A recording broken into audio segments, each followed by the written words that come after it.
एक छोटी से गांव में जोसेफ नाम का लड़का रहता था। वह बुद्धिमान था, लेकिन थोड़ा जिद्दी भी था।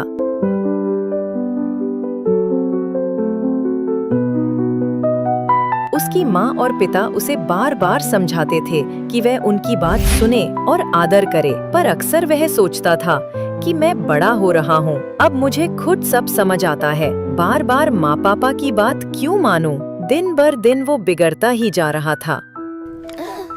जोसेफ, खाना खा लो बेटा। मुझे ये खाना पसंद नहीं है। जोसेफ, ध्यान से बेटा, गिर मत जाना। मैं कोई बच्चा नहीं हूँ। जोसेफ, उसकी एक प्यारी सी दादी भी थी जो उसे हर रात एक ही वचन सुनाती थी। निर्गमन 20 अध्याय उसका 12 वचन। अपने पिता और अपनी माता का आदर करना, जिससे तेरी आयु उस देश में जो तेरा परमेश्वर यहोवा तुझे देता है बढ़ी रहे। लेकिन अब जोसेफ दादी की बातों से भी ऊब चुका था। जोसेफ, अपने माता और पिता का आदर करो। बस करो दादी, आप हर बार एक ही बात वो बताती अब रहती किसी हो। की भी नहीं सुनता था, लेकिन उसकी दादी फिर भी उसे समझाती। दादी कहती, बेटा, ये कोई साधारण बात नहीं है। परमेश्वर ने वचन में वादा किया है कि अगर तुम माता पिता का आदर करोगे तो तुम्हारा जीवन आशीषों से भर जाएगा और तुम्हारी आयु लंबी होगी। जोसेफ, खेलना बंद करो और चुपचाप घर आकर पढ़ाई करो। उसकी माँ भी उसे बहुत समझाती, लेकिन वो बिल्कुल भी नहीं सुनता था। जोसेफ ने कहा, माँ, आप हर बात में क्यों टोकती रहती हो? मैं संभाल लूंगा। एक दिन वह देर रात तक खेलता रहा। जोसेफ, चलो खेलना बंद करो, अभी पढ़ाई का टाइम हो गया है।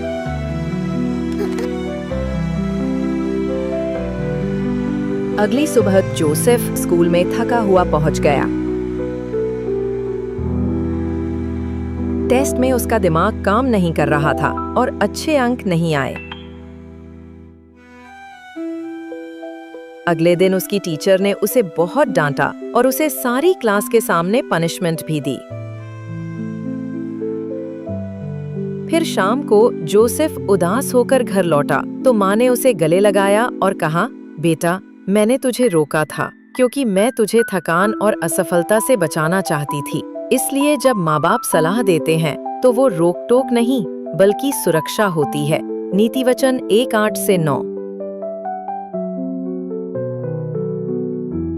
तब उसे बाइबल का ये वचन याद आया, हे मेरे बेटे, अपने पिता की शिक्षा सुन और अपनी माता की व्यवस्था को ना छोड़, क्योंकि वे तेरे सिर के लिए शोभायुक्त माला और तेरी गर्दन के लिए हार ठहरेंगी।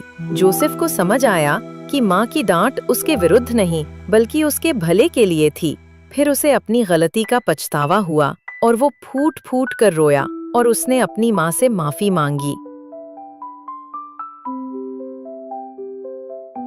इस बात को थोड़े ही दिन बीते थे कि एक बार फिर जोसेफ ने गलती से पड़ोसी के बगीचे से आम तोड़ लिया।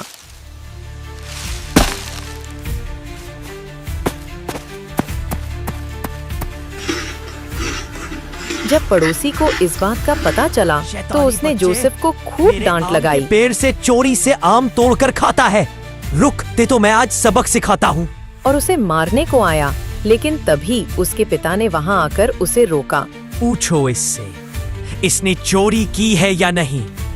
जब पिता ने उससे सच पूछा तो उसने डर कर झूठ बोल दिया। जोसेफ, क्या तुमने सच में आम चुराए थे? नहीं पापा, मैंने चोरी नहीं की। बड़ा भोला बन रहा है। एक तो चोरी करता है और ऊपर से झूठ भी बोलता है। तब पिता ने उस आदमी से कहा कि आज के बाद ये गलती दोबारा नहीं होगी, और ये कहकर पिता ने जोसेफ को बचा लिया। अगर फिर कभी यहाँ दिखाई दिया तो अच्छा नहीं होगा इसके लिए। कितना बिगड़ा हुआ बच्चा है तुम्हारा, चोरी भी करता है और ऊपर से झूठ भी बोलता है। शाम को उसके पिता को सारी सच्चाई का पता चल गया।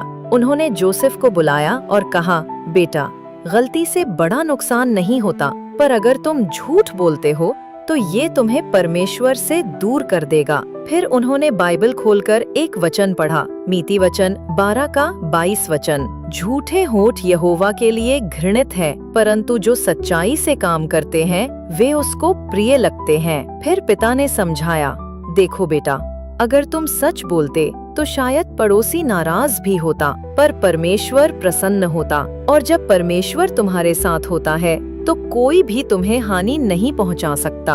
उस दिन जोसेफ ने ठान लिया कि अब वो झूठ नहीं बोलेगा, लेकिन अब जोसेफ पहले जैसा हंसमुख नहीं रहा। वो बिल्कुल उदास रहता और उसे बार बार उसकी की हुई गलतियां याद आ जाती। कितना बिगड़ा हुआ बच्चा है तुम्हारा, चोरी भी करता है और ऊपर से झूठ भी बोलता है। मैंने कोई चोरी नहीं की। जिससे वो उदास हो जाता। जोसेफ, क्या तुमने सच में आम चुराए थे?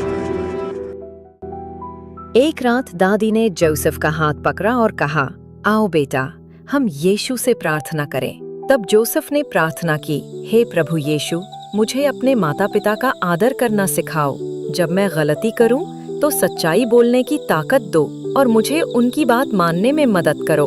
उस रात उसे बहुत शांति मिली। अब वो हर रोज प्रार्थना करने लगा और उसे समझ आया कि प्रार्थना में कितनी शक्ति है। धीरे धीरे जोसेफ बदल गया। अब वो समय पर पढ़ाई करता और माँ की बात मानता। पिता की सलाह पर उसने मेहनत करना सीखा और स्कूल में टॉप करने लगा।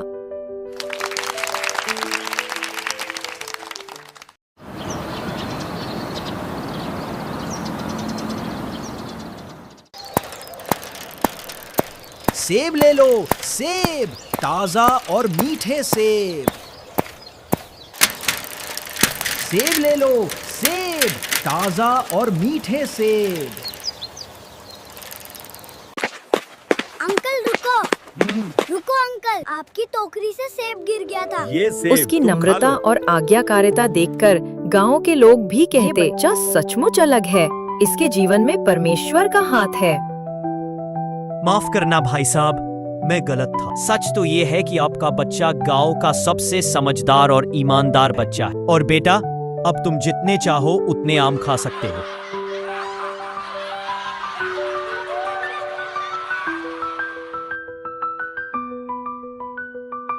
इफिसियों 6:1-3। हे बालकों, प्रभु में अपने माता पिता के आज्ञाकारी बनो, क्योंकि ये उचित है। अपने पिता और माता का आदर कर, ये पहली आज्ञा है, जिससे प्रतिज्ञा भी जुड़ी है कि तेरा भला हो और तू धरती पर दीर्घायु हो। और सचमुच जोसेफ का जीवन खुशियों और सफलता से भर गया। इस कहानी से हमें ये शिक्षा मिलती है कि माता पिता की डांट हमें रोकने के लिए नहीं, बल्कि बचाने के लिए होती है। झूठ और अवज्ञा हमें परमेश्वर से दूर ले जाती है, पर सच्चाई और आदर हमें उसके करीब लाते हैं। जो अपने माता पिता का आदर करता है, उसे जीवन का आशीर्वाद मिलता है और उसकी आयु लंबी हो जाती है। सरल शब्दों में समझे तो माता पिता का आदर करना परमेश्वर की इच्छा पूरी करना है, और यही जीवन की सबसे बड़ी सफलता है। अगर आपको इस वीडियो से कुछ नया सीखने को मिला हो तो इस वीडियो को लाइक और शेयर करें और हमारे चैनल को भी जरूर सब्सक्राइब करें। तो फिर मिलते हैं एक नई सीख के साथ। तब तक के लिए सबको प्यार भरी जय मसीह की।